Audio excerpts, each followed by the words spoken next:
এই বিষয়গুলো খেয়াল রাখবেন। যদি আপনি আমি চাই, এটা একটা হাদিস, যদি আপনি আমি চাই, পছন্দ করি যে আল্লাহ পাক আমাকে বেহিসাব রিজিক দান করুক, চাই না আমরা?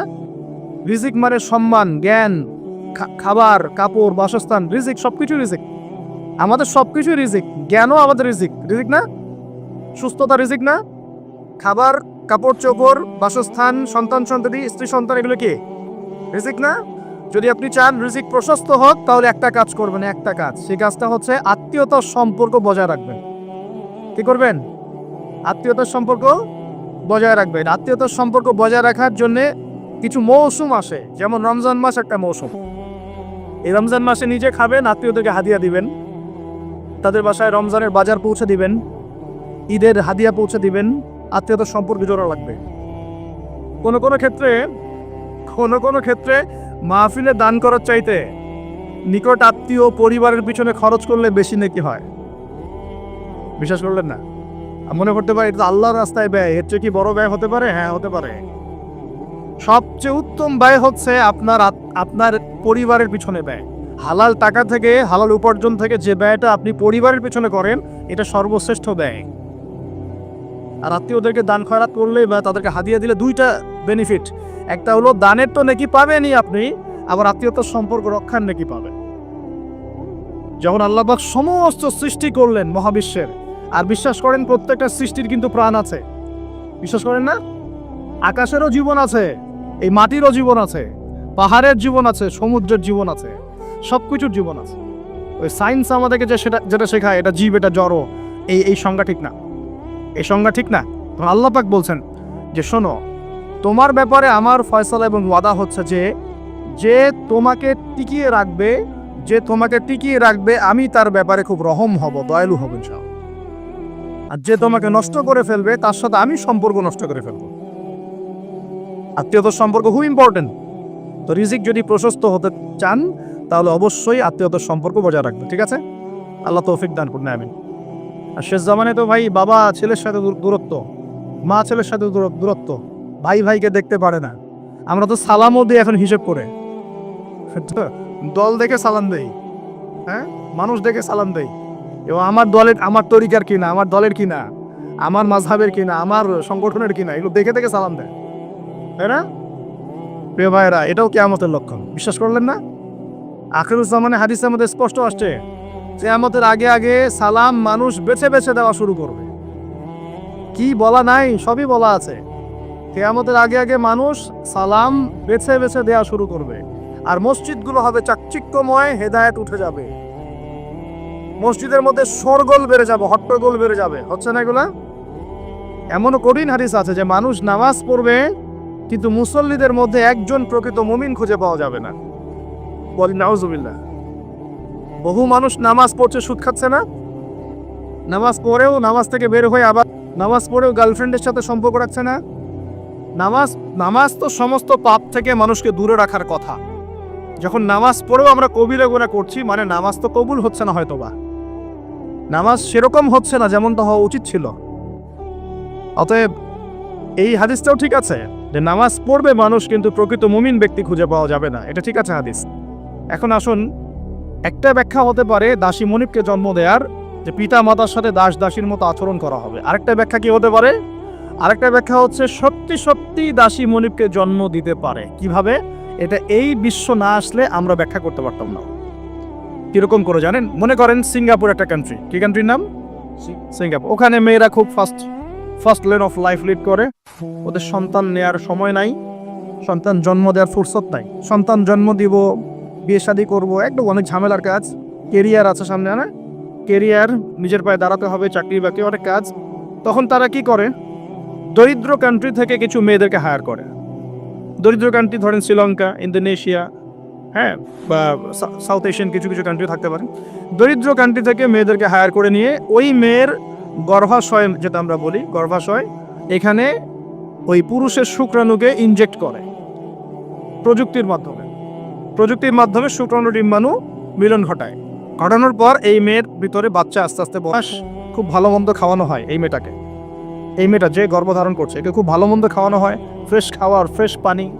9 মাস পর বাচ্চাকে যখন সে খালাস করে, তখন এই বাচ্চাকে তারা নিয়ে নেয় বিনিময়ে এই মেয়েটাকে পারিশ্রমিক দেওয়া হয়, ডলার, $10,000, $20,000 দিয়ে ওকে খালাস, চলে গেল।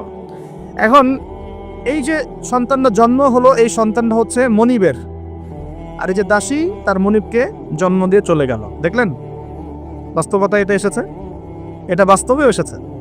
এরকম কিছু কিছু কান্ট্রিতে এই সিস্টেমে বাচ্চা নেওয়া হয়। এখন শুনলে অবাক হয়ে যাবেন, আমাদের মাথায় তো নাই এগুলো, অবাক তো হবেনি, যেটা আমাদের কাছে অস্বাভাবিক, অবাক হবেন না? এভাবে দাসী মনিবকে জন্ম দিচ্ছে এই যুগে। আরেকটা ব্যাখ্যা, এটা আমার কাছে সবচেয়ে প্রিয় ব্যাখ্যা আর কি, সেটা হলো দাসী মনিবকে জন্ম দেওয়ার ব্যাখ্যা এক্সটেন্ড ওলামায়ে কেরাম করেছেন যে সে জামানায় গিয়ে সমাজে ন্যায় অন্যায়, সত্য মিথ্যা, হালাল হারাম, এই যে মানদণ্ডটা আছে এটা উল্টে যাবে আর কি। বুঝতে পারছেন না মনে হয়? ন্যায় হবে অন্যায়, অন্যায় হবে ন্যায়, হালাল হয়ে যাবে হারাম, হারাম হয়ে যাবে হালাল, সত্য হয়ে যাবে মিথ্যা, মিথ্যা হবে সত্য। এগুলো হচ্ছে কি না? সবচেয়ে মিথ্যাবাদী ব্যক্তিকে সমাজে মানুষ বলছে সত্যবাদী ব্যক্তি, সবচেয়ে যে করাপ্টেড মানুষ তাকে বলা হচ্ছে আমানতদার ব্যক্তি, যার চরিত্র সবচেয়ে খারাপ বলা হচ্ছে একদম পবিত্র চরিত্র। হ্যাঁ, একজন বেনামাজি মানুষ, কোনোদিন মসজিদের ধার কাছেও আসে না, তাকে বলা হচ্ছে খুব উন্নত চরিত্রের মানুষ, খুব ভালো মানুষ। আর যারা সত্যিকারের সৎ, মুত্তাকি, পরহেজগার, তাদেরকে পদে পদে বাধা পেতে হচ্ছে এখন, হচ্ছে না? মানুষ হালালকে হারাম করে নিচ্ছে, তো এখন যেগুলো হালাল ছিল সেগুলোকে মানুষ আস্তে আস্তে হারাম করছে, আর হারামগুলোকে আবার হালাল করে নিচ্ছে, কিছু কি না? থেকে বের হওয়া খুব কঠিন, এখন বের হওয়া খুব কঠিন। আল্লাহ পাক আমাদের জন্য সহজ করুন, দোয়া করে। কঠিন তবে অসম্ভব নয়, কঠিন তবে অসম্ভব নয়। দান সদকা বাড়াতে হবে, জাকাতগুলো প্রদান করার সিস্টেম তৈরি করতে হবে, ওসর দিবেন, গবাদি পশুর জাকাত দিবেন, এবং অপচয় কমাবেন, দুর্নীতি কমাবেন, টাকার 2 নম্বরই কমিয়ে দিলে এবং আমানতের খেয়ানত কমিয়ে দিলেই ইনশাআল্লাহ একটা জাতির জন্য আল্লাহ পাক আসমান এবং জমিনের বরকতের দরজা খুলে দেবে ইনশাআল্লাহ। আল্লাহ ওয়াদা করেছেন, এটা এইভাবে সলভ হওয়া সম্ভব। পরে বলবো কিছু কথা ইনশাআল্লাহ। তো এখানে আমার কাছে এই ব্যাখ্যাটা বেশি পছন্দ। নবীজিকে বলছেন কিয়ামতের সাইন বলেন, কিছু সাইন বলেন। নবীজি বলছেন দাসী মনিবকে জন্ম দিবে, তার অন্যতম ব্যাখ্যা হলো শেষ জামানায় হক বাতিল, ন্যায় অন্যায়, সত্য মিথ্যার মানদণ্ড উল্টে যাবে। এটা হয়েছে কি না?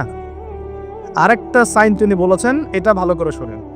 নবীজি বলছেন সাল্লাল্লাহু আলাইহি ওয়াসাল্লাম যে কিয়ামতের আগে আগে ওয়ান্তারাল হুফাতাল উরাতাল আলাতা রিয়া আশ-শাই ইয়াতাতাওয়ালুনা ফিল বুনিয়ান।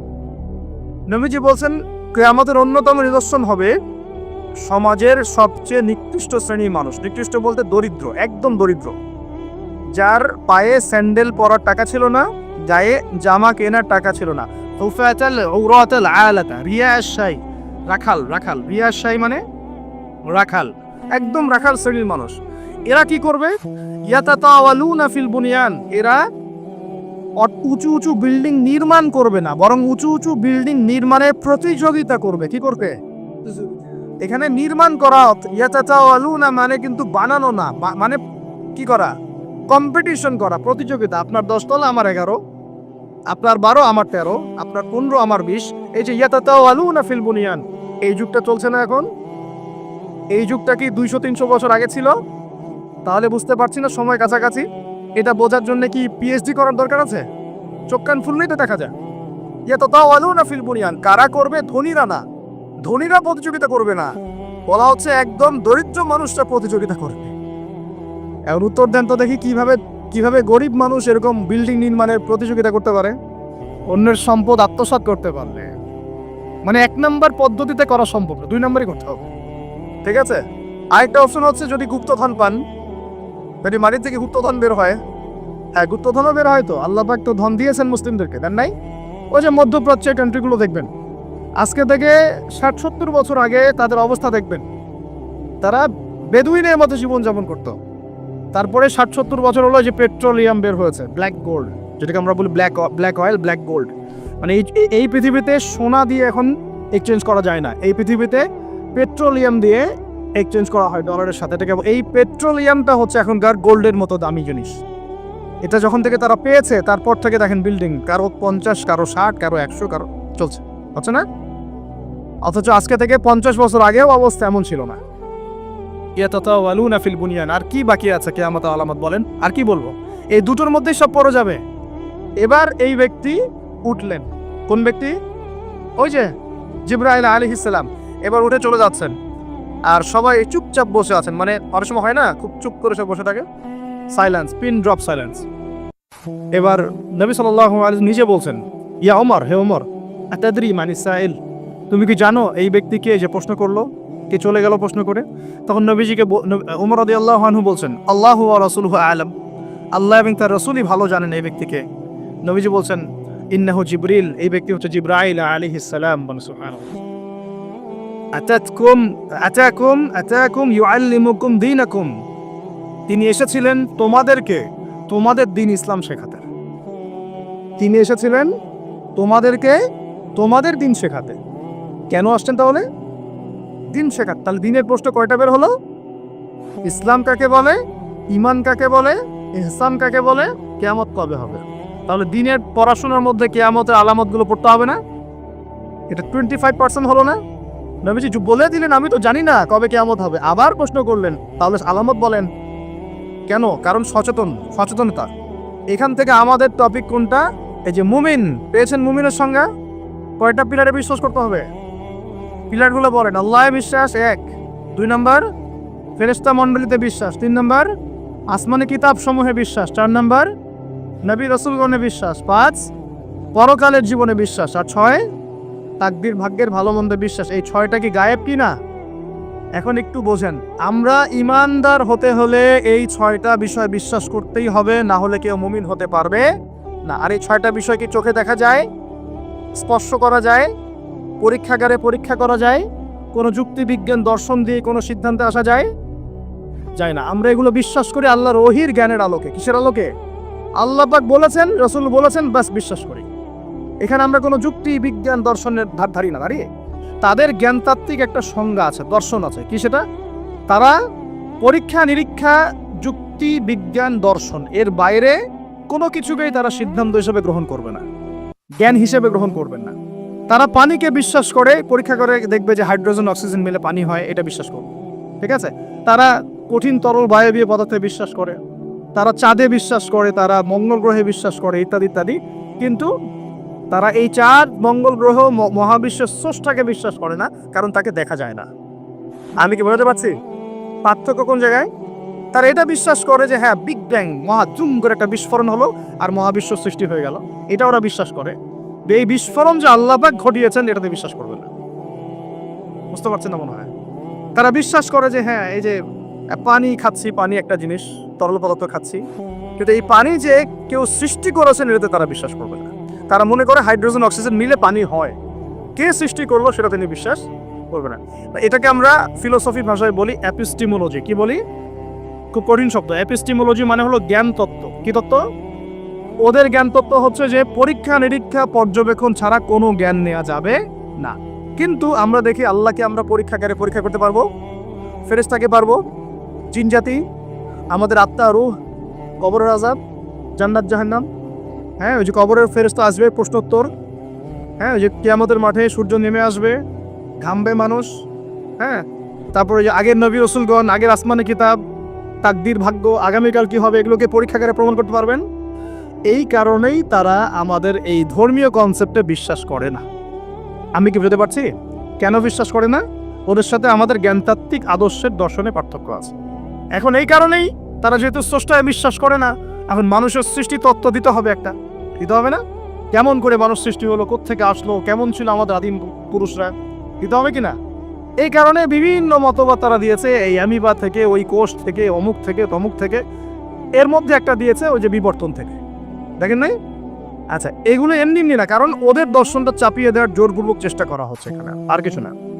এখানে যে বিশ্বাস করে যে আমাদের একজন স্রষ্টা আছেন আল্লাহ রাব্বুল আলামিন, এবং তিনি প্রথম সৃষ্টি করেছেন আদম আলাইহিস সালামকে, তাকে নাম জ্ঞান শিক্ষা দিয়েছেন, তার পাঁজর থেকে হাওয়া আলাইহিস সালামকে সৃষ্টি করেছেন, জান্নাতে রেখেছেন, পরীক্ষা নিয়েছেন, শয়তান প্রলুব্ধ করেছে, তাই না? তারপর আমরা দুনিয়াতে চলে এসেছি, আমরা এসেছি জান্নাত থেকে পৃথিবীতে, এবং আমাদের পিতা, আদি পিতা আদম আলাইহিস সালাম। এই কনসেপ্ট যে বিশ্বাস করে, তার কি বিবর্তনের প্রয়োজন আছে? আর যেহেতু ওরা এই কনসেপ্টে বিশ্বাস করে না, এই কারণে একটা সৃষ্টি তত্ত্ব দেওয়ার খাতিরে এইসব মতবাদ দিয়ে দিয়েছে। বিশ্বাস করে করুক, একজন মুসলিম তো করে না, করে? মুসলিম সমাজের মানুষ কি করে? তাহলে মুসলিম সমাজের মানুষকে এগুলো পড়াতে হবে কেন? এই জায়গাটাই তো সমস্যা। আমরা কি চাপিয়ে দিচ্ছি কোনো কিছু, যে আপনার ঘাট ধরে ইসলাম কবুল করো, এরকম কথা কেউ বলে? আমরা কি করি? আমরা কোরআন সুন্নাহ থেকে সত্যটা স্পষ্ট করি। যার ইচ্ছা হয় সে ইসলাম কবুল করবে, যার ইচ্ছা হয় সে করবে না। লেখুন দিনুকুম ওয়ালিয়া দিন, তোমার দিন তোমার জন্য, আমাদের দিন আমার জন্য। তোমরা যদি কোরআন সুন্নাহ মেনে নাও, আত্মসমর্পণ করো, ইনশাআল্লাহ তোমরা জান্নাতে যাবে, ইনশাআল্লাহ তোমরা আমাদের ভাই হয়ে যাবে। যদি না করো, তোমাদের কবর তোমাদের, তোমাদের তোমাদের পরকাল তোমাদের, এগুলোর সাথে আমাদের কোনো সম্পর্ক আছে? তো জোর করে মুসলিমরা কখনো চাপিয়ে দেয় না, কিন্তু মুসলিমদের উপরে এখন জোর করে এগুলো চাপিয়ে দেওয়া হচ্ছে। এগুলোতে বিশ্বাস করলে কিন্তু ঈমান থাকবে না। থাকবে? কেউ যদি বিশ্বাস করে আল্লাহ মানুষ থেকে মানুষ সৃষ্টি করেন নাই, অন্য কোনো প্রাণী থেকে করেছেন, তাহলে ঈমান থাকবে? কোরআনে শত শত আয়াত আছে, ওয়াল্লামা আদামাল আসমাআ কুল্লাহা, আমি আদমকে সমস্ত নাম শিক্ষা দিয়েছি।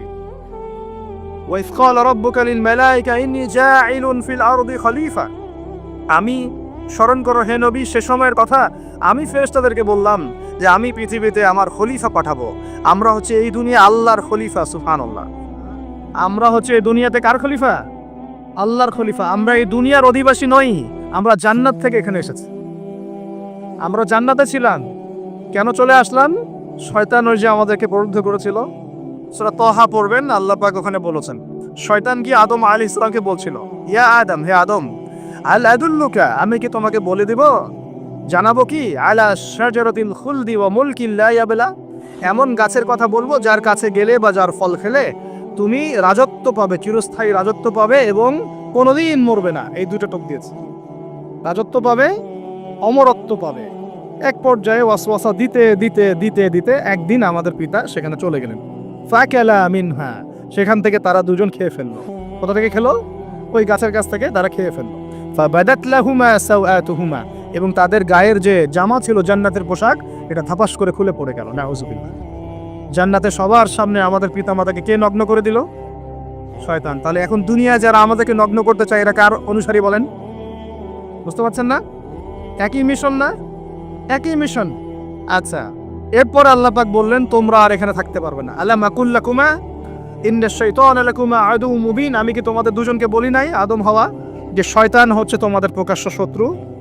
তখন তারা বললেন রব্বানা যালামনা আনফুসানা, বলেন রব্বানা যালামনা আনফুসানা ওয়া ইল্লাম তাগফির লানা ওয়া তারহামনা লানাকুনান্না মিনাল খাসিরিন।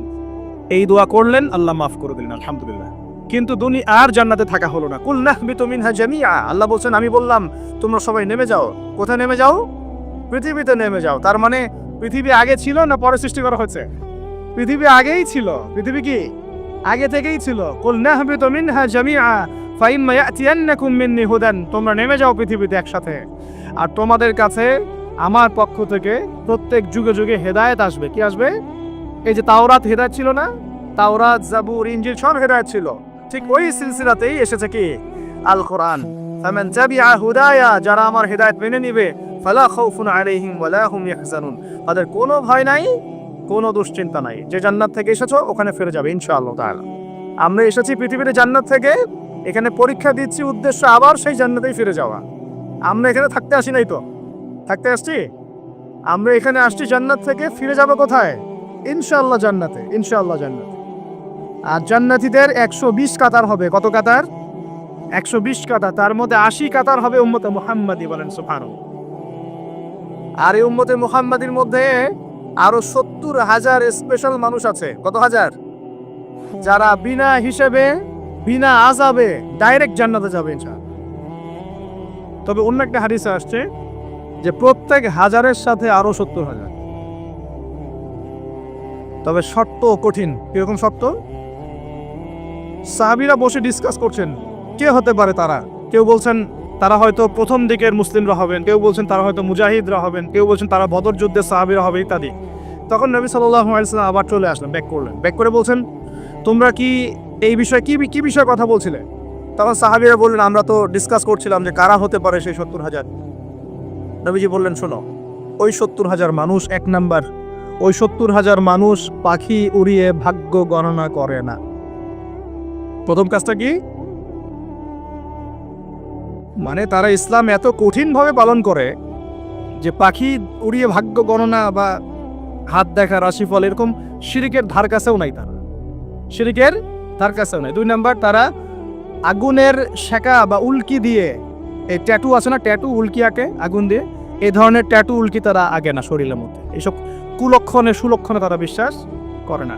3 নাম্বার, তারা অবৈধ ঝাড়ফুঁক করে না, অবৈধ ঝাড়ফুঁক করে না। বৈধ ঝাড়ফুঁক করা যাবে, সূরা ফাতিহা পড়ে ঝাড়ফুঁক করা যাবে, সূরা ফালাক নাসের ক্লাস পড়ে পড়া যাবে, আয়াতুল কুরসি পড়ে পড়া যাবে, কোরআন হাদিস দিয়ে ঝাড়ফুঁক করা যাবে। কিন্তু অবৈধ কিছু ঝাড়ফুঁক আছে না, তান্ত্রিক কবিরাজদের কাছে মানুষ করে, এগুলো করা যাবে না।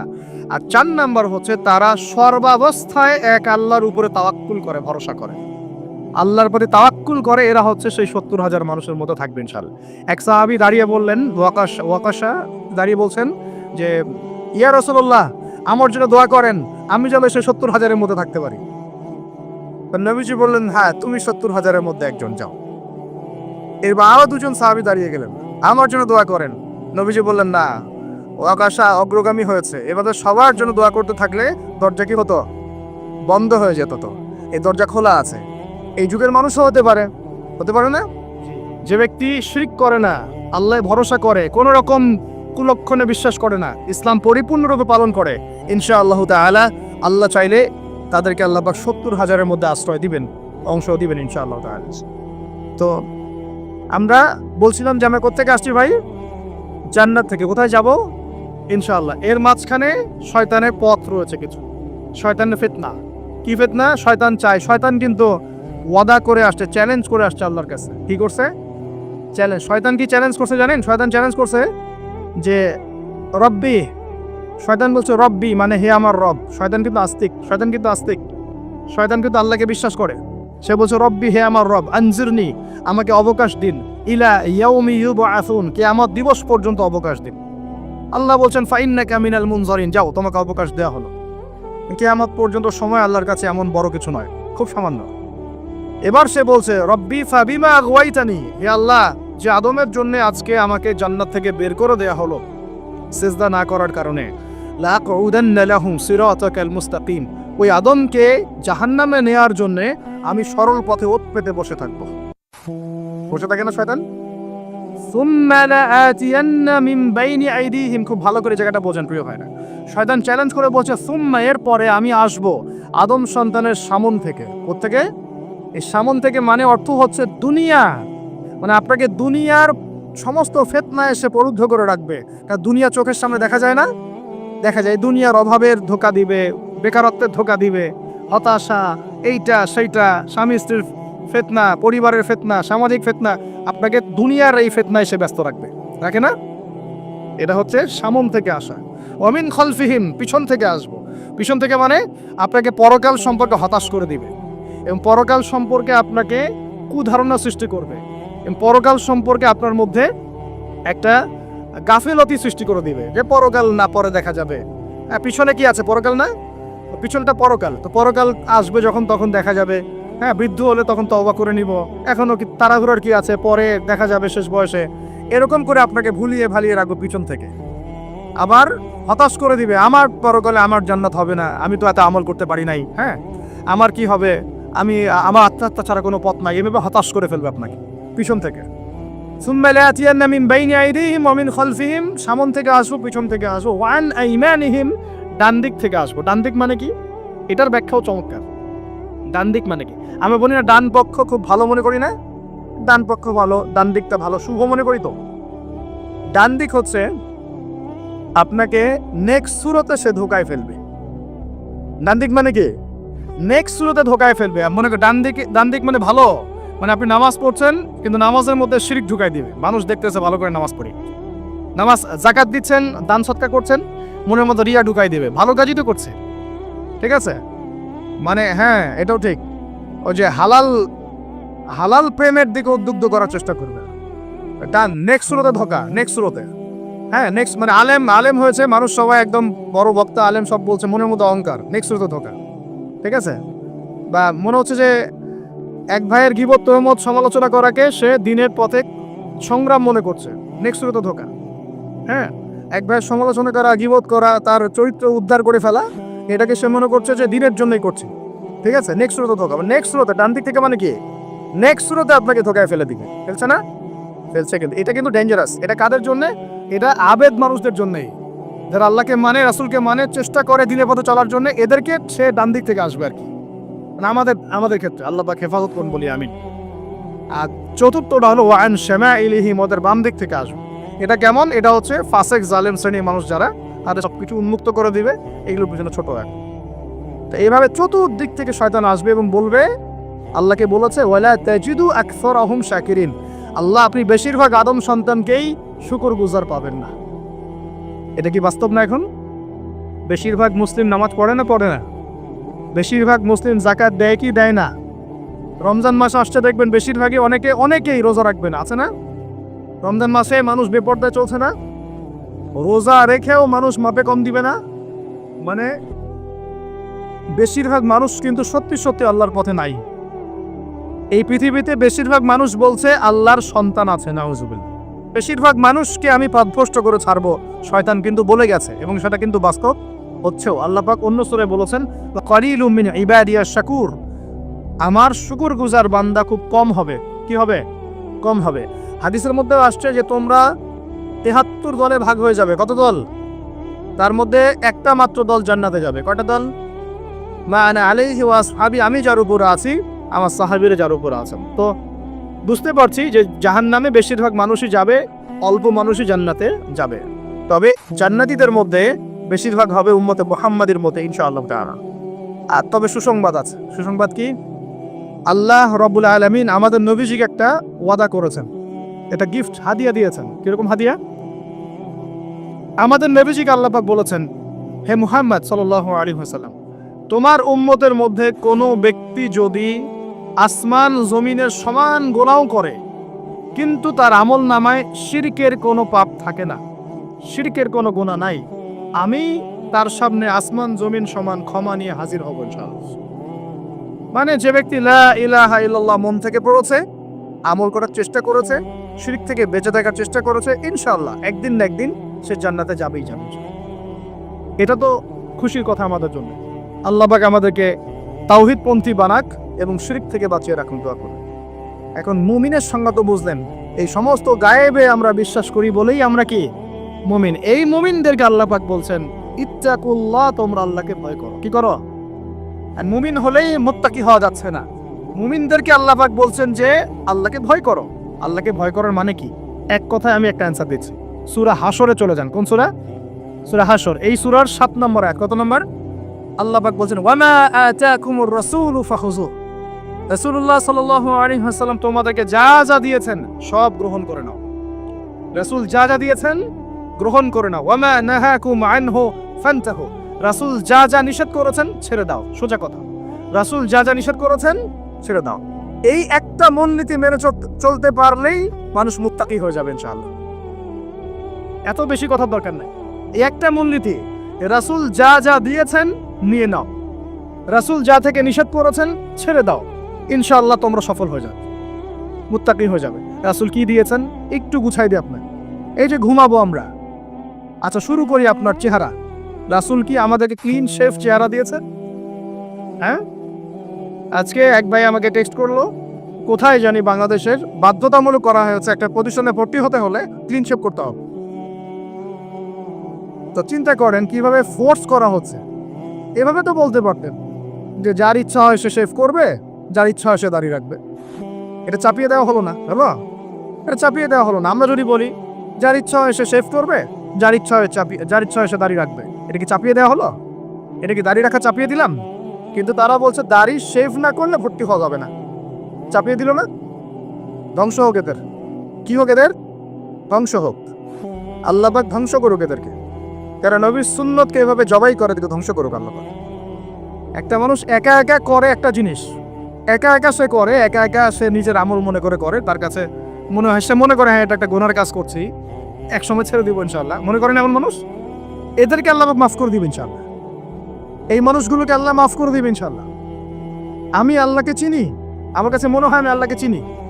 একজন মানুষ মনে করে একটা শেভ করতেছে, কিন্তু তার মনে হয় যে না আসলে শেভ করাটা খারাপ কাজ, এটা খারাপ কাজ, এটা আসলে আমি বাধ্য হয়ে করছি বা করতে হচ্ছে, ইনশাআল্লাহ আমি আর একটু বড় হলে ছেড়ে দিব। ইনশাআল্লাহ আল্লাহ চাইলে তাকে মাফ করে দিবেন ইনশাআল্লাহ। আর একজন এটাকে করতে বাধ্য করছে, না এটা করতেই হবে, রাখা যাবে না সুন্নাহ, এটা কাটতে হবে, শেভ করতে হবে, এ মাপ পাবে না ইনশাআল্লাহ, ইল্লা মাশাআল্লাহ, ইল্লা মাশাআল্লাহ। তো চাপিয়ে দেওয়া খুব খারাপ জিনিস। কেন চাপিয়ে দিবেন আপনি? কেন চাপিয়ে দিবেন? আর একজন পুরুষের সৌন্দর্যই তো হচ্ছে দাড়ি। আমি তো আফসোস করি দাড়ি নাই চেহারায়, কত আফসোস করি। মানুষ আপনাদের দাড়ি দেখলে আমার হিংসা হয়, ঈর্ষা হয়। এটা ঈর্ষা, হিংসা না, এটা কি ঈর্ষা। গাল ভর্তি দাড়ি থাকবে, দেখে কত চমৎকার লাগে মাশাআল্লাহ। আমাদের নবী সাল্লাল্লাহু আলাইহি ওয়াসাল্লামের চেয়ে কোনো হ্যান্ডসাম পুরুষ আছে? ছিল কখনো? নবী সাল্লাল্লাহু আলাইহি ওয়াসাল্লামের দাড়িগুলো এত সুন্দর ছিল, দাড়ি দিয়ে খুশবু বের হতো, সুবহানাল্লাহ। এমনিতেই দাড়িতে মেহেদি না দিয়েই দাড়ি একটু ব্রাউন রঙের দাড়ি ছিল, মেহেদি দেওয়া লাগতো না, এমনি ব্রাউন কালার দাড়ি। বুঝতে পারছেন না মনে হয়? অনেক টকটকা ফর্সা মানুষ ছিলেন তিনি। আমাদের একদম উপর লেভেল থেকে শুরু করে বাথরুমের টয়লেট পর্যন্ত, কোন কোন জায়গায় এমন টয়লেট দেখা যায় যে দাঁড়ায়ও পেশাব করার বুদ্ধি নেই। দেখেন নাই মনে হয়? একটা তো স্টেঞ্জা করতে হয় বা পায়ে ভর দিয়ে। কোন পায়ে? এখন এই যে ইংলিশ কমোডে আপনি বা পায়ে ভর দিয়ে কেমনে করবেন বলেন দেখি? কিভাবে সুযোগ আছে? আর পাবলিক টয়লেট যদি হয় তাহলে ওইটা পড়াতে বসলে কাপড় এগুলো পাক থাকবে? ওটাতে নামাজ হবে? চিন্তা করেন তো, এটা সূচিবায়ু হয় না? আর কিছু দেখলাম যে এরকম কিছু বোল বা বাটির মতো রেখে দিয়েছে, ওখানে দাঁড়ায় দাঁড়াই ধরে ধরে করতে হবে। হ্যাঁ, এখন দেখা যায় কোনো মানুষের হাইট 6 ফুট, কোনো মানুষের 5 ফুট, কোনো মানুষের 4 ফুট। এখন যদি ম্যাচ না করেন কি করবে? বাপ যদি ঠিক না হয় কি করবে? চিন্তা এগুলো দেখেন নাই মনে হয়? দেখবেন, ঘুরতে থাকেন। আল্লাহ পাক কি বলেছেন? সিরু ফিল আরদ, জমিনে বিচরণ করো, ঘোরো, জমিন ঘুরে দেখো, ফানজুর, দেখো কাইফা কানা আকিবাতুল মুকাদ্দিবিন, আল্লাহর বিধান যারা অস্বীকার করেছে ওদের কি পরিণতি হয়েছে দেখো। ঘুরতে বলেছে আল্লাহ পাক। তো দেখেন আমাদের সব সুন্নতগুলো কেন জানি আস্তে আস্তে ওইদিকে চলে যাচ্ছে। আল্লাহ পাক বাঁচাক আমাদেরকে। চেহারা থেকে শুরু হবে, আপনার কথাবার্তা, আপনার চাল চলন, আপনার আকীদা, পোশাক পরিচ্ছদ, বাথরুম, পরিবার, আপনার ব্যবসা, আপনার ইবাদত, জিকির আজকার, তাসবিহ তাহলিল, সমাজ পরিচালনা এবং রাষ্ট্র পরিচালনা পর্যন্ত প্রত্যেকটা কাজ নবী সাল্লাল্লাহু আলাইহি ওয়াসাল্লামের সুন্নত মতো করার পাক্কা নিয়াত করতে হবে। কতটুকু পারি না পারি আল্লাহ দেখবেন, কিন্তু চেষ্টা করতে হবে ইনশাআল্লাহ। ব্যক্তি পর্যায়ে তো পারবো নাকি? এখানে তো আমাকে কেউ ফোর্স করবে না, করবে? আমি যদি দাড়ি ছেড়ে দেই কারো কিছু বলার আছে? আপনি যদি হালাল খান কেউ কিছু ফোর্স করবে আপনাকে? আপনি নামাজ ঠিক মতো পড়েন, রোজা রাখেন, তাসবিহ তাহলিল করেন, জিকির আজকার করেন, আপনার পরিবারে পর্দা কায়েম করেন, কেউ কি ফোর্স করবে আপনাকে? উপরের লেভেলে হয়তো আমরা ইম্পোজ করার ক্ষমতা আমাদের নাই, ওটা পরে। আগে ব্যক্তি জীবন ঠিক করেন, আগে ব্যক্তি জীবন ঠিক করেন, পরিবার ঠিক করেন, আপনার অর্থনীতি ঠিক করেন। ইনশাআল্লাহ তাআলা আল্লাহ পাক আমাদেরকে প্রকৃত মুত্তাকি বানিয়ে দিবেন সব। আল্লাহ বলছেন প্রকৃত মুত্তাকি হও। কেমন করে আল্লাহকে ভয় করো? হাক্কা তুকাতি, ভয় করার মতো ভয় করো। ভয় করার মতো ভয় মানে কি? জীবনের কিছু অংশে ইসলাম পালন করব, বাকি অংশে করব না এমন? নাকি জীবনের প্রত্যেকটা ক্ষেত্রে ইসলাম পালনের চেষ্টা করব? কোনটা? জীবনের প্রতিটা ক্ষেত্রে আল্লাহ পাক আমাদের সবাইকে ইসলাম পালন করার তৌফিক দান করুন। আল্লাহকে ভয় করো, ভয় করার মতো করে ভয় করো। আরেকটা কথা বলেছেন আল্লাহ পাক, ওয়ালা তামুতুন্না ইল্লা ওয়া আনতুম মুসলিমুন, পরিপূর্ণ মুসলিম না হয়ে মৃত্যুবরণ। পরিপূর্ণ মুসলিম কি জিনিস? যে ব্যক্তি বেপর্দায় চলে, এক মহিলা, আবার মাশাআল্লাহ নামাজও পড়ে, পরিপূর্ণ মুসলিম হলো কি? একজন ব্যক্তি 5 ওয়াক্ত নামাজি মাশাআল্লাহ, কিন্তু টেবিলের নিচ দিয়ে ঘুষ নিচ্ছে, পরিপূর্ণ মুসলিম হলো? একজন ভাই রোজাদার, মাশাআল্লাহ রোজা রেখেছেন, কিন্তু রোজা রেখে ব্যবসা করছেন, মাপে কম দিচ্ছেন, পরিপূর্ণ মুসলিম হলো? একজন যুবক আল্লাহর জন্য কাজ করছে মাশাআল্লাহ, আবার এদিকে হারাম সম্পর্কে লিপ্ত, পরিপূর্ণ মুসলিম হলো কি? পরিপূর্ণ মুসলিমের সংজ্ঞা বোঝানোর জন্য কোনো ব্যাখ্যার প্রয়োজন নাই। পরিপূর্ণ মুসলিম মানে উদখুলু ফিস সিলমি কাফা, তোমরা ইসলামের হুকুম আহকামকে পরিপূর্ণরূপে গ্রহণ করো, ইসলামে পরিপূর্ণরূপে প্রবেশ করো, ব্যাস। এখন একসাথে কি সব আমল করা যায়? যায় না, কিন্তু চেষ্টা তো করা যায় নাকি? আমরা শুরু করি, আমরা চেষ্টা করি, ব্যক্তি পর্যায় থেকে শুরু করি, পরিবারটা ঠিক করার চেষ্টা করি, হালাল খাওয়ার চেষ্টা করি, ইবাদত বাড়িয়ে দেই, দিনের জ্ঞান অর্জন করি, ওলামায়ে কেরামের সোহবতে থাকি, আল্লাহর জিকির বাড়িয়ে দেই। ইনশাআল্লাহ তাআলা আল্লাহ পাক অনেক বড় জায়গায় নিয়ে যাবে ইনশাআল্লাহ তাআলা। আল্লাহ পাক আমাদের সবাইকে এই আয়াতটা বোঝার তৌফিক দান করুন। বলি আমাদের সবাইকে আল্লাহ পাক পরিপূর্ণ মুমিন হওয়ার তৌফিক দান করুন। ঈমানের 6 পিলারের উপর বিশ্বাস করার তৌফিক দান করুন। এটাকে মুখে স্বীকার করার তৌফিক দান করুন, কাজেও বাস্তবায়ন করার তৌফিক দান করুন। আল্লাহ পাক আমাদেরকে পরিপূর্ণ মুত্তাকি বানিয়ে দেন। আল্লাহকে ভয় করার মতো করার তৌফিক দান করেন এবং পরিপূর্ণ মুসলিম হওয়ার তৌফিক আল্লাহ পাক দান করেন। যদি একটা মুসলিম রাষ্ট্রের মধ্যে দুর্নীতি না থাকতো না, মুসলিম রাষ্ট্র বিশ্বকে নেতৃত্ব দিত ইনশাআল্লাহ। যদি কোনো মুসলিম রাষ্ট্রের মধ্যে দুর্নীতিটা না থাকতো না, তাহলে দেখতেন ওই রাষ্ট্র অবশ্যই বিশ্বকে নেতৃত্ব দিত ইনশাআল্লাহ। এমন অনেক অমুসলিম রাষ্ট্র আছে যেগুলো অমুসলিম হওয়া সত্ত্বেও ওদের মধ্যে কোনো দুর্নীতি নাই, জানেন? আল্লাহ পাক আমাদের সবাইকে পরিপূর্ণ মুসলমান হওয়ার তৌফিক দান করুন। দেখেন আল্লাহ পাক বলেছেন, উদখুলু ফিস সিলমি কাফা, তোমরা পরিপূর্ণরূপে ইসলামে প্রবেশ করো।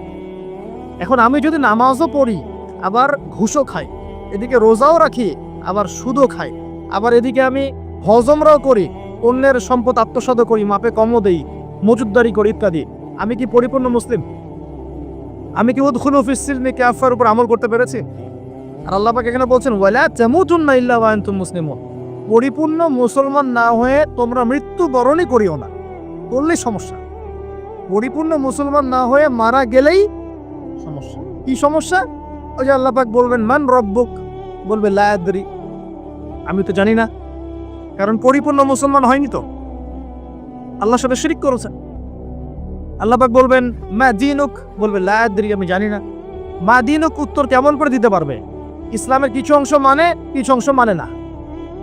ইসলামের কিছু অংশ মানে, নামাজ, রোজা, হজ, যাকাত, তাসবিহ, তাহলিল সবই মানে, কিন্তু সুদ ছাড়তে হবে, ঘুষ ছাড়তে হবে, জেনা করা যাবে না, মদ খাওয়া যাবে না, দুর্নীতি করা যাবে না, মানে না। তাহলে মা দীনুক কি উত্তর দিবে? মান নবিয়ুক, কে নবী? উত্তর কিভাবে সম্ভব?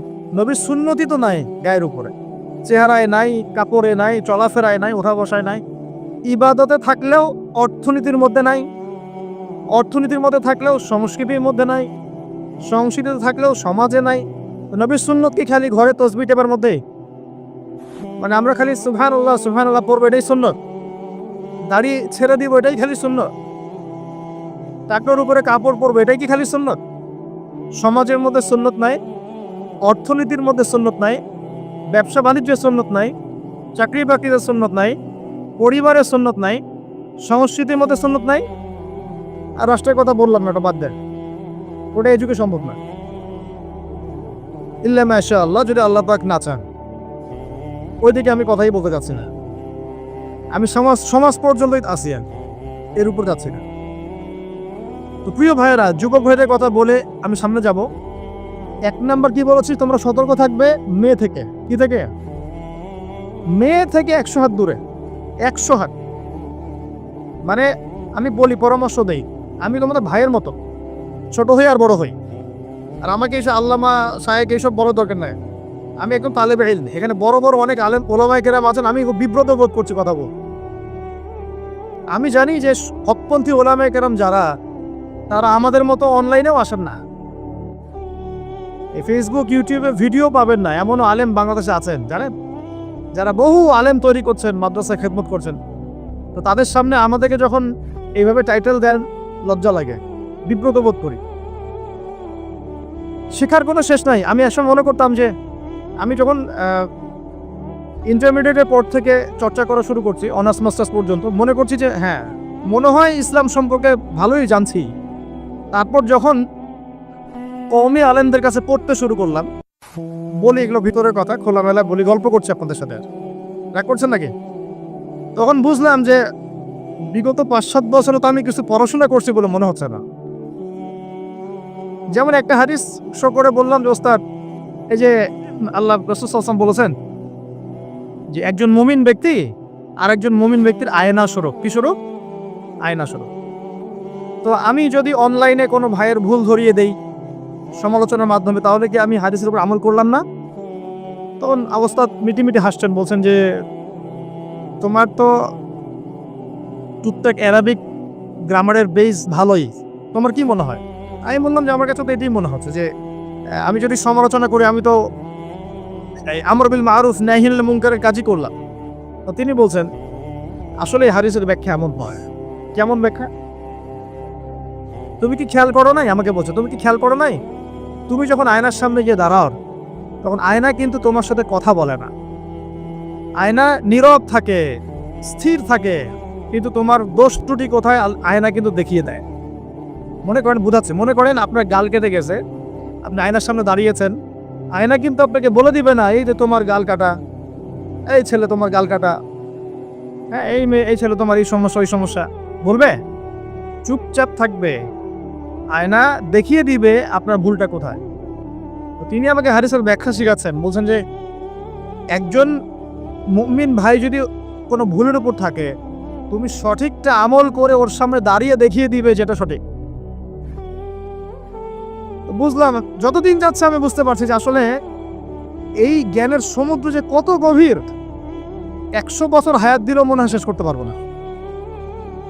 প্রিয় যুবক ভাইরা, নসিহত করছি, সেটা হচ্ছে যে দিনের জ্ঞান অর্জন করতে হবে। জ্ঞান অর্জনের কোনো বিকল্প নাই। আর জ্ঞান অর্জনের জন্য শুধুমাত্র ফেসবুক ইউটিউব যথেষ্ট নয়, এগুলো কনস্ট্রাকটিভ কোনো মাধ্যম নয়, বরং ফিতনা ছড়াবে। এগুলো কিন্তু বেশিরভাগ ক্ষেত্রে ফিতনাই ছড়াচ্ছে। আপনার কাছে মনে হচ্ছে হয়তো যে অনেক কিছু লাইভ হচ্ছে, আমরা পাচ্ছি, হ্যাঁ অনলাইনের মাধ্যমে জানছি, হ্যাঁ ঠিক আছে স্বীকার করি, ভালো আছে, কিন্তু মন্দটা অনেক বেশি। এর মধ্য দিয়ে আলেমে বিভক্তি হয়ে গেছে, এর মধ্য দিয়ে একে অপরের সাথে আমাদের সম্পর্ক নষ্ট হয়ে যাচ্ছে, গীবত, তহমত, সমালোচনা, কাদা ছড়াছড়ি সংস্কৃতি বাড়ছে, ঐক্য বিনষ্ট হচ্ছে, অনেক সমস্যা হচ্ছে। আর এগুলো কনস্ট্রাকটিভ সিলেবাস নয়। সিলেবাস আপনাকে ওলামায়ে কেরামের কাছে এসে জানতে হবে। আমি বলছি 1 নাম্বার কোরআন থাকবে, আপনাদের জেনারেলদের জন্য বলছি, কারণ আপনাদের জন্য এটা এত সহজ হবে না। মাদ্রাসা যারা পড়া শুরু করেছেন ছোটবেলা থেকে তাদের জন্য সহজ, আপনাদের জন্য এত সহজ নয়। সিলেবাসগুলো জেনে রাখেন। কোরআন পড়তে হবে আগে, পবিত্র কোরআনের বিশুদ্ধ তেলাওয়াত শিখতেই হবে, এবং প্রত্যেক দিন চেষ্টা করবেন 1 পৃষ্ঠা 2 পৃষ্ঠা আধা পড়া 1 পড়া করে তেলাওয়াত করার জন্য। তেলাওয়াতের কোনো বিকল্প নাই, প্রত্যেক হরফে 10 নেকি পাবেন ইনশাআল্লাহ। এরপরে এর ভাষা আছে, পুরাণিক গ্রামার আছে, নাহুসর, আর এই বইগুলো আপনি একা পড়তে পারবেন না। এই বইগুলো পড়তে হলে ওস্তাদ লাগবেই। এক একটা বই 2 বছর করে পড়তে হইতে পারে, পড়তে হবে। যদি আপনি কোরআন জানতে চান, বুঝতে চান, পড়তে হবেই। আর যদি মনে করেন না আমার এত জানা বোঝার দরকার নাই, সেটা আলাদা বিষয়, তখন আপনি ওলামায়ে কেরামের কাছে গিয়ে জিজ্ঞাসা করে মাসআলা নিয়ে নেবেন। এখানে একটা কথা বলে দিই, এখন আবার একটা নতুন আমি ফিতনাই বলবো বের হয়েছে যে আলেম ওলামার প্রয়োজন নাই, কোরআন হাদিস বাসায় পড়বা, নিজে একা একাই মুস্তাহিদ হয়ে যাবা। অনেক দিনই ভাইকে দেখছি আমি, যুবক ইয়াং, তার আগে বিপদগামী ছিলেন, হেদায়েত হয়ে ইসলামের দিকে এসেছেন, এখন প্রথমেই সহিহ বুখারী টান দিয়ে পড়া শুরু করুন। কে বললো আপনাকে প্রথমে সহিহ বুখারী পড়তে? আপনি কি এক লাভ দিয়ে এই মেডিকেল সায়েন্সের বই পড়তে যাবেন? এত কঠিন বই আগে কেন? এই বইগুলো পড়তে ওলামায়ে কেরামে 15-20 বছর সময় লাগে। 15-20 বছর সময় লাগে, 15 বছর বেশি বলে ফেলছে না, আমাদের মতো হলে 20 বছর লাগে। কঠিন বই আগে না, আগে সহজ বইগুলো পড়তে হতো। তো ভাবখানা তখন দেখা যায় এমন, কয়েকটা হাদিসের কিতাব পড়ে, কোরআনের কিছু অনুবাদ পড়ে, আলেম ওলামার দরকার নাই, কোনো মাযহাবেরও দরকার নাই, আমি নিজে একাই মুস্তাহিদ। এটা একটা ফিতনা চলছে। তো আমি বুঝাচ্ছি আপনাকে, একটা মাসআলা ধরেন আপনার সামনে আসলো, মনে করেন ওই যে আমি পেপার মানি নিয়ে কথা বলেছিলাম না, কাগজের টাকা, এরপর আসছে ক্রিপ্টোকারেন্সি। কি আসছে? নাম শুনেন নাই? ইলেকট্রনিক মানি তো চলে আসছে, যে ইলেকট্রনিক মানি দিয়ে আপনারা লেনদেন করছেন না, এরপরে আসবে ক্রিপ্টোকারেন্সি। ক্রিপ্টোকারেন্সি মানে বিটকয়েন। এগুলো ভবিষ্যৎবাণী না, কিন্তু কিছু মানুষ মনে করে এগুলো ভবিষ্যৎবাণী। এগুলো ভবিষ্যৎবাণী না, এগুলো বর্তমান। অলরেডি পৃথিবীর কিছু কিছু দেশে চলে আসছে, হয়তো বা এদেশেও অচিরে আসবে। তো মনে করেন এখন আপনি একজন সাধারণ মানুষ, ক্রিপ্টোকারেন্সি কি জিনিস আপনি বোঝেন না। এখন আপনি একজন আলেমের কাছে আসলেন, এসে বললেন যে হুজুর ক্রিপ্টোকারেন্সি কি জিনিস আমি বুঝি না, এটা হালাল না হারাম, জায়েজ না জায়েজ, কতটুকু রাখা যাবে না, মাসআলা দেন। এখন আমি যদি আপনাকে বলি এই যে ভাই নেন কোরআন, এই যে তাফসীর ইবনে কাসির নেন, জালালাইন নেন, মারিফুল কোরআন নেন, এই যে বুখারী, মুসলিম, তিরমিজি, আবু দাউদ, নাসাই, সবগুলো নেন, বাসায় গিয়ে পড়াশোনা করে মাসআলা বের করেন, পারবেন? সম্ভব কি? কে পারবে? যিনি মুস্তাহিদ। আর একটা সমাজের মধ্যে মুস্তাহিদ মানুষের সংখ্যা কতজন থাকে? অল্প কিছু। বেশিরভাগ মানুষই তো অন্ধ অনুকরণ তাকলিদ করতে হবে তাকে। তখন এই যে আপনি আমার কাছ থেকে মাসআলাটা জানলেন, এই মাসআলা জেনে নেওয়াটা কি আপনার জন্য উচিত না অনুচিত? আপনার এই মাসআলা জেনে নেওয়াটা কি উচিত না অনুচিত? এই মাসআলা আমার কাছে বা আলেমের কাছে না জানলে কিভাবে শিখবেন আপনি? শেখার জন্য আপনাকে আসতে হবে না? এটাই মাযহাব, এটাই মাযহাব। এখানে বিভ্রান্তির কোনো সুযোগ নাই যে আমি এগুলা মানি না, আমি খালি বইপত্র একা একা পড়বো, আলেম হয়ে যাবে, সম্ভব না। যখন আমরা কলেজে পড়তাম অনেক সময় মনে হতো যে হয়তো বা সম্ভব, যখন পড়া শুরু করেছি তখন দেখছি যে না, এই সমুদ্রে ডুব দেওয়া কেবল শুরু, এর তলানি খুঁজে বের করতে 100 বছর লাগবে মনে হয়, আল্লাহ ভালো জানে। আল্লাহু আকবার। দিনের জ্ঞান তো বেশি। আলী রাদিয়াল্লাহু আনহু একটা কথা বলে দিই, দিয়ে সামনে যাচ্ছি। আলী রাদিয়াল্লাহু আনহু শেষ বয়সে বলছেন, তাকে প্রশ্ন করা হচ্ছে যে আপনার কি কোনো দুঃখ আছে জীবনে? আলী রাদিয়াল্লাহু আনহু বলছেন যে আমি শুরু থেকে নবী সাল্লাল্লাহু আলাইহি ওয়াসাল্লামের পাশে ছিলাম, আমার দুঃখ নাই, তবে একটা মনের কষ্ট। কি? আমি যে জ্ঞানগুলো শিখেছি নবীর কাছ থেকে সাল্লাল্লাহু আলাইহি ওয়াসাল্লাম, সেই জ্ঞান বিতরণ করার জন্য কোনো পাত্র খুঁজে পেলাম না। কি গভীর কথা! যে জ্ঞান শিখেছি এটা বিতরণ করার পাত্রই খুঁজে পেলাম না। তাহলে পাত্র, আমরা তো পাত্র, জ্ঞান বিতরণ করবেন ওলামায়ে কেরাম। পাত্র আমরা যদি পরিষ্কার না হই, জ্ঞান কিভাবে পাবেন? সম্ভব? সম্ভব না। আরেকটা বিষয় বলে দেই, যখন আপনি জ্ঞানের চর্চায় মাঠে নামবেন, আল্লাহ পাক আপনার সম্মানার্থে ফেরেশতার পাখা আপনার পায়ের নিচে বিছিয়ে দিবেন ইনশাআল্লাহ। আর যখন আপনি জ্ঞান চর্চা করে আলেম হবেন, ইনশাআল্লাহ তাআলা আপনার জন্যে আসমান জমিনের সমস্ত মাখলুক, এমনকি সমুদ্রের নিচের মাছ, গর্তের ভিতরের পিপিলিকা, সবাই আল্লাহর কাছে আপনার জন্য ইস্তেগফার করবে ইনশাআল্লাহ। একটা হাদিসে নবীজি বলেছেন যে আকাশের চাঁদটাকে তোমরা যেমন দেখো উজ্জ্বল অন্য নক্ষত্রগুলোর তুলনায়, ঠিক তেমনি সাধারণ মানুষের উপরে একজন আলেমের মর্যাদা এমন।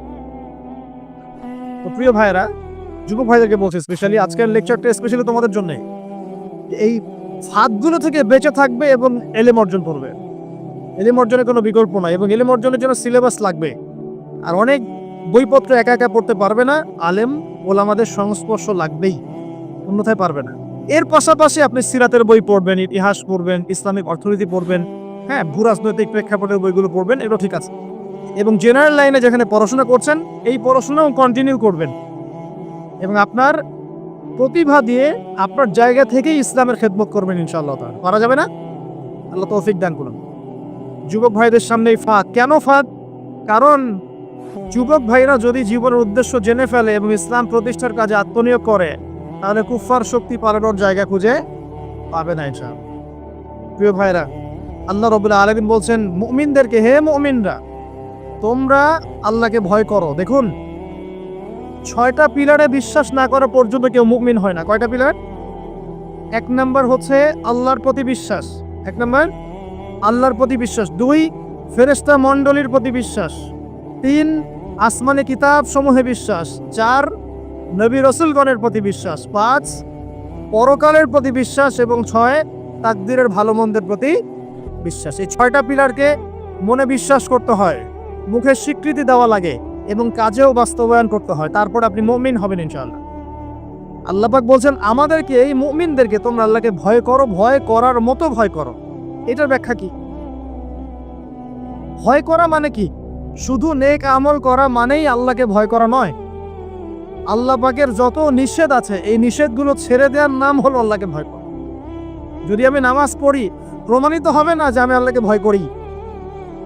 আর হারাম ছেড়ে নামাজ পড়েন, হালাল খেয়ে নামাজ পড়েন, প্রমাণ হবে আপনি আল্লাহকে ভয় করেন। নামাজ পড়াটা একটু সহজ কাজ, কিন্তু এই হারাম রিজিক ছেড়ে দেওয়া এত সহজ কাজ নয়। রোজা রাখা সহজ কাজ তুলনামূলক, কিন্তু সুদ ঘুষ ছেড়ে দেওয়া এত সহজ কাজ নয়। তাসবিহ তাহলিল করা সহজ কাজ, কোরআন তেলাওয়াত করাও সহজ কাজ তুলনামূলক, কিন্তু ওই বোনের সম্পত্তি তাকে ফিরিয়ে দেওয়া এত সহজ নয়। অন্য মুসলিম ভাইয়ের মান সম্মান রক্ষা করা এত সহজ নয়। পরিবারে পর্দা এবং নামাজ কায়েম করা এত সহজ নয়। এবং এই সুদ ঘুষ দুর্নীতি অন্যের সম্পদ আত্মসাৎ থেকে বের হয়ে আসা এত সহজ নয়। তাকওয়া মানে কি? পরিপূর্ণরূপে ইসলামে প্রবেশ করা, আল্লাহ পাকের যাবতীয় হুকুম আহকাম মেনে চলা, আদেশও এবং নিষেধও। আল্লাহ পাক বলেন শেষে, ওয়ালা তামুতুন্না ইল্লা ওয়া আনতুম মুসলিমুন। একজন নবীর কথা খালি বলবো, বিশৃঙ্খলা করেন না, একটু ধৈর্যের সাথে বসেন। আমরা খুব লম্বা আলোচনা করবো না, একটু বসেন, শেষ করে দিচ্ছি আস্তে আস্তে। আর যদি কারো কোনো প্রশ্ন থেকে থাকে এভাবে চিরকুট আকারে আমাদের এখানে দিতে পারেন ইনশাআল্লাহ। মুসলিম না হয়ে মৃত্যুবরণ করো না। আল্লাহ পাকের কালাম পবিত্র কোরআনের মধ্যে সূরা হজ নামে একটা সূরা আছে। এখানে আল্লাহ পাক সূরা হজের মধ্যে ইব্রাহিম আলাইহিস সালামের কথা বলছেন যে হুয়া সাম্মাকুমুল মুসলিমিন। ইব্রাহিম আলাইহিস সালাম সেই নবী যিনি তোমাদের নাম মুসলিম দিয়েছেন। কি দিয়েছেন? আচ্ছা, ইব্রাহিম আলাইহিস সালামের দুটো ঘটনা বলবো খালি। আমি আপনাকে ইসলাম দেখাচ্ছি কি জিনিস। দেখুন, তার স্ত্রীকে আল্লাহ পাক বলছেন রেখে আসো, হাজেরা আলাইহিস সালামকে রেখে আসো মক্কার কাবা ঘরের কাছে, যেখানে কোনো মানুষ নাই, কোনো খাবার পানি কিচ্ছু নাই, সাথে ছোট সন্তান ইসমাইল। দেখেন, রেখে আসার সময় কিন্তু ইব্রাহিম আলাইহিস সালাম আল্লাহকে বলেন নাই যে আল্লাহ আমি আমার স্ত্রী সন্তানকে ওখানে কেন রেখে আসবো, এর পিছনে যুক্তি কি, এর পিছনে বিজ্ঞান কি, এর পিছনে দর্শন কি জিজ্ঞেস করেছিলেন? আল্লাহ পাক বলেছেন সামি'না আতা'না। সন্তান বড় হয়েছে, আল্লাহ পাক বলছেন তাকে জবাই করতে হবে।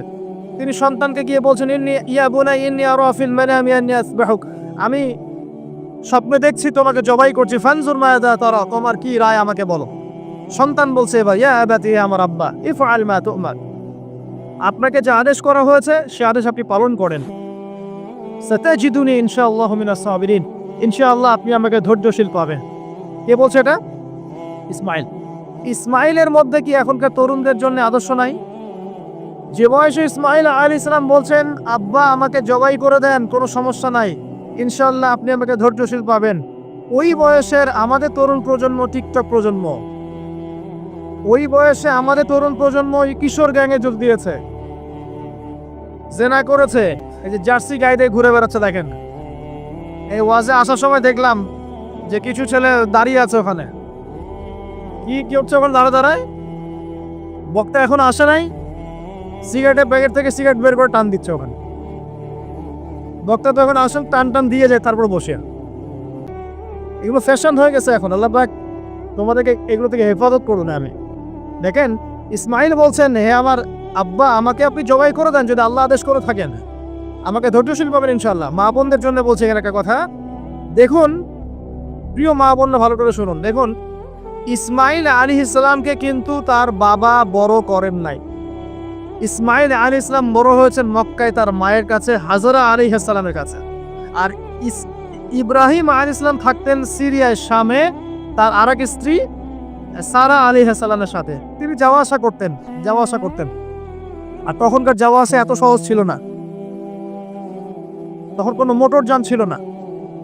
তো দেখুন, যেমন মা তেমন সন্তান। কেমন মা? হাজরা আলাইহিস সালামকে বলা হচ্ছে যে তোমাকে এখানে রেখে যেতে আল্লাহ আদেশ করেছেন। হাজরা আলাইহিস সালাম বলছেন এখানে তো কোনো পানিও নাই, কোনো খাবারও নাই, আপনি এখানে আমাদেরকে একা ফেলে যাচ্ছেন। ইব্রাহিম আলাইহিস সালাম বলছেন আল্লাহর আদেশ, কিছু করার নাই।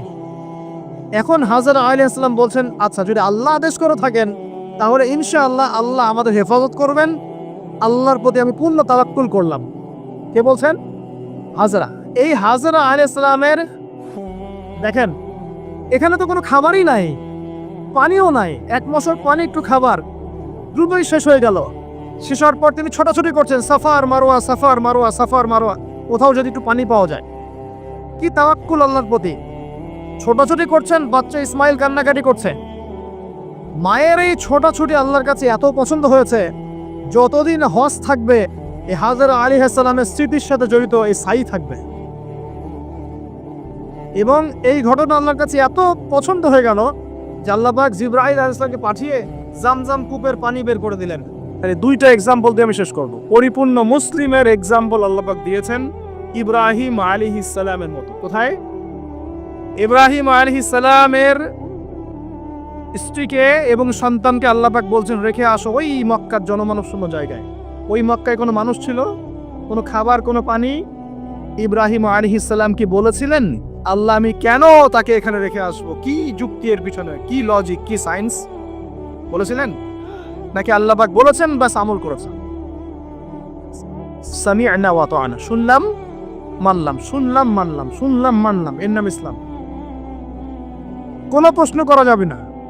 প্রত্যেকটা প্রশ্নের উত্তর আছে ঠিকই, প্রতিটা প্রশ্নের উত্তর ঠিকই আছে, কিন্তু সব উত্তর বোঝার জ্ঞান আল্লাহ পাক আমাকে দেননি। নামাজ যে আল্লাহ পাক পড়তে বলেছেন, নামাজ পড়লে আমরা পরকালে জান্নাতে যাব ইনশাআল্লাহ, ইনশাআল্লাহ নামাজ পড়ার মধ্য দিয়ে আমাদের সমাজের ঐক্য হবে, ইত্যাদি অনেক ব্যাপার আছে। আপনার ফিজিক্যালও অনেক উপকার আছে, নামাজ পড়লে শারীরিক অনেক উপকারও আছে, কিন্তু সব কিছু তো আর ব্যাখ্যা করার প্রয়োজন নাই। আল্লাহ বলেছেন করো, নিশ্চয়ই এর মধ্যে কল্যাণ আছে, ব্যাস।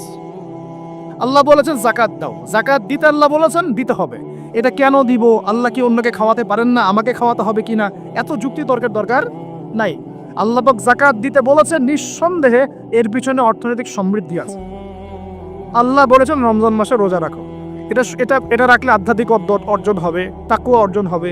আমরা রমজান মাসে তারাবি পড়ি, ইবাদতের মৌসুম, কোরআন খতম দেই, আমরা জিকির করি, অন্যকে ইফতার করাই, জাকাত দেই, সাদকাতুল ফিতর দেই, কত ইবাদত করি রমজান মাসে। আল্লাহ পাক করতে বলেছেন, এর পিছনে আরো অনেক কল্যাণ আছে, হয়তো আমরা জানি না। আমার শরীরে হয়তো এমন অনেক সমস্যা হতো যেটা রমজান মাসে রোজা রাখার ফলে শরীর ঠিক হয়ে গেছে, হবে না? এই অজু করি, আমরা অজু করি পবিত্রতা অর্জন করার জন্য, নামাজের জন্য, কিন্তু এই অজু করার বদৌলতে অনেক ভাইরাস ব্যাকটেরিয়া থেকে আল্লাহ আমাদেরকে বাঁচান না? সব কিছুর পিছনে কোনো না কোনো কারণ আছে, সব কারণ হয়তো আমার জানা নাই। এই জন্য আল্লাহ পাক বলেছেন সামিআনা আতাআনা, এর নাম মুসলিম, শুনলাম মানলাম, এর নাম মুসলিম। সব এত প্রশ্ন করা যাবে না, ওইটা কেন, এইটা কেন, পর্দা কেন, এই যুগে পর্দা কেন, ইসলামের চোরের হাত কাটার বিধান কেন, কেন হাত কাটার বিধান? এই এলাকায় যদি একটা চোরকে সবার সামনে হাত কেটে দেয় কেউ, এলাকায় চুরি বাড়বে না কমবে? কি মনে হয় আপনাদের? আর যদি তাকে বিভিন্ন ফাঁকফো করে বের করে দেন, ছেড়ে দেন, চুরি আরো বাড়বে না কমবে? আরো বাড়বে। আল্লাহ পাকের বিধান প্রতিটাই কল্যাণকর। এখন মানুষকে এগুলো বোঝাতে হয়। আফসোস, কিছু মানুষ বলে ভাই সব জায়গায় ধর্ম টেনে আনবেন না। সব জায়গায় ধর্ম টেনে আনবেন না মানে কি? সব জায়গায় আপনার মন গড়া বিধান টেনে আনবেন না, সব জায়গায় ধর্ম ঠিকই চলবে। আমাদের এটা কি শুধু ধর্ম না, জীবন ব্যবস্থা? জীবন ব্যবস্থা কি পুরো জীবন কেন্দ্রিক হয় না? এখানে ব্যক্তি জীবনে হেদায়েত নাই, এখানে পারিবারিক হেদায়েত নাই, অর্থনৈতিক হেদায়েত নাই, সামাজিক হেদায়েত নাই, তাহলে সব জায়গায় ইসলাম চলবে না কেন? কেন চলবে না? এটাই হলো আমাদের এখনকার বিশ্বের চ্যালেঞ্জ। এই জায়গায় সবাইকে আবার পরিপূর্ণ মুসলিম হওয়ার তৌফিক আল্লাহ পাক দান করুন বলে। আরেকটা এক্সাম্পল দিব। হ্যাঁ, সন্তানকে কুরবানি করতে বলেছেন আল্লাহ পাক, মনে আছে? ইব্রাহিম আলাইহিস সালামকে বলেছিলেন কেন এই ছোট্ট বাচ্চাটাকে হত্যা করব, জবাই করব? আল্লাহ পাকের হুকুম এসেছে, চোখ বন্ধ করে পালন করতে গিয়েছে। আল্লাহ পাক তো চান নাই যে সন্তানকে হত্যা করা হোক। আল্লাহ পাক পরীক্ষা নিয়েছে, আল্লাহ পরীক্ষা নিয়েছে। ওই স্মৃতি কিয়ামত পর্যন্ত মানুষ ঈদুল আজহায় পালন করে না। শুধুমাত্র ওই স্মৃতির ফলে দেখবেন কোটি কোটি মিলিয়ন মিলিয়ন মানুষের পেটের মধ্যে খাবার যায়। ওই যে কুরবানি দেয়, খেয়াল করে দেখবেন, তাই না? কোটি কোটি মানুষ সেই গোশত খায় না। একটা ঘটনাকে দিয়ে আল্লাহ রাব্বুল আলামিন কিয়ামত পর্যন্ত মিলিয়ন বিলিয়ন মানুষকে খাওয়ানোর ব্যবস্থা করেছেন। এটাই একমাত্র ব্যাখ্যা নয়, আমি জাস্ট একটা ব্যাখ্যা করলাম, আরো অনেক ব্যাখ্যা আছে। এটা একটা পরীক্ষা। আল্লাহ রাব্বুল আলামিনের প্রতিটা বিধানই মানবতার কল্যাণে। চোখ বন্ধ করে বিশ্বাস করলে সে মুসলিম। আল্লাহ পাক এটাই বলছেন, ওয়ালা তামুতুন্না, ভুলেও মৃত্যুবরণ করো না, ওয়ালা তামুতুন্না, ভুলেও মৃত্যুবরণ করো না, ইল্লা ওয়া আনতুম মুসলিমুন, পরিপূর্ণরূপে ইসলাম কবুল না করে, আত্মসমর্পণ না করে ভুলেও মৃত্যুবরণ করো না। মৃত্যু কবে আসবে জানি? তাহলে কি অপেক্ষায় বসে থাকবো, নাকি এই সুযোগ থাকতেই পরিপূর্ণ মুসলিম হব? কোনটা? খালি একটা কাজ করতে হবে, আল্লাহ রাসূল যা দিয়েছেন তা গ্রহণ করব, যা ছাড়তে বলেছেন ছেড়ে দিব ইনশাআল্লাহ। কোরআনে যা আছে আমল করার চেষ্টা করব, যা নাই ছেড়ে দেবো ইনশাআল্লাহ। যদি দেখা যায় বাধ্য হয়ে আমি পাপে লিপ্ত হয়ে যাচ্ছি, হতাশ হবেন না, তওবা করে আবার ফিরে আসবেন।